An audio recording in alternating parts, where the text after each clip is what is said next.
નમસ્કાર મિત્રો, ગુજરાતની અંદર બ્રિજ ઉપર બ્રિજ તૂટી રહ્યા છે। ગંભીરા બ્રિજ બાદ જૂનાગઢના કેશોદ તાલુકાના કેશોદ વિધાનસભાના આજક ગામે માધુપુર અને કેશોદને જોડતા રસ્તા ઉપર એક પુલ તૂટ્યો છે। ગુજરાતમાં પુલ ઉપર પુલ તૂટી રહ્યા છે, પણ બીજેપીનું ઘમંડ નથી તૂટી રહ્યું।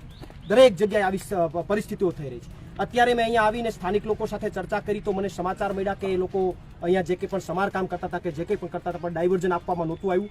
લોકો પસાર થતા હતા આ બ્રિજ ઉપરથી, લોકો જતા હતા બ્રિજ ઉપરથી, અને ગઈકાલે રાત્રે આ મોટી આ ઘટના બની। અત્યારે મેં એક જવાબદાર અધિકારી સાથે વાત કરી તો અધિકારીએ મને એવું કીધું કે બ્રિજને અમે તોડતા હતા। તો તમે બ્રિજને તોડતા હતા તો તમારી પાસે એવી કઈ યોજના આવી કે બ્રિજને તોડવા માટે ઉપર જેસીબી રાખવાનું, 10 લોકો ઊભા હોય તો તમારું બ્રિજનું તોડવાનું કામ ચાલુ હોય? એ લોકોને ત્યાંથી દૂર કેમ ન કર્યા? આ રોડને સદંતર બંધ કેમ ન કર્યો? એ જેસીબી છે, જેસીબીને તોડવું હોય તો વચ્ચે કેમ રાખ્યું? સૌથી પહેલો સવાલ એ વાત રહી બીજી, તમે સમારકામ કરતા હોય તો સ્ટ્રક્ચરલ સ્ટેબિલિટી આની ચેક કરી કે નહીં?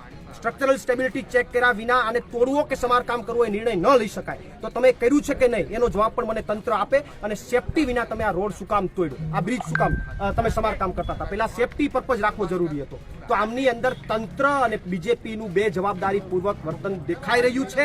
અત્યારે ઘટના બન્યા બાદ અત્યારે સ્થળ ઉપર તંત્ર, માનની કલેક્ટર સાહેબ બધા પહોંચ્યા છે, પણ આમની અંદર મારે જવાબ પણ જોઈએ છે કે આમની અંદર આ ઘટના શું કામ બની, અને આ ઘટના બની પાછળ તમે બે જવાબદારી શું કામ રાખી? આમની અંદર 8 લોકો નદીમાં ખાબક્યા, એમની અંદર કોઈ પણ વ્યક્તિને કઈ જાનહાનિ થઈ હોત તો જવાબદાર કોણ?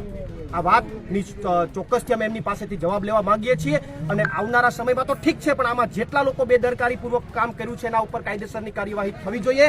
અન્યથા આમ આદમી પાર્ટી આ મુદ્દે લોકોના હિત માટે લડત ચલાવશે, અને આવનારી અન્ય અહીંયા વિસ્તારની અંદર ફરીથી કોઈ ઘટના ન બને એના માટે તકેદારી રાખે એવી તંત્રને અપીલ છે।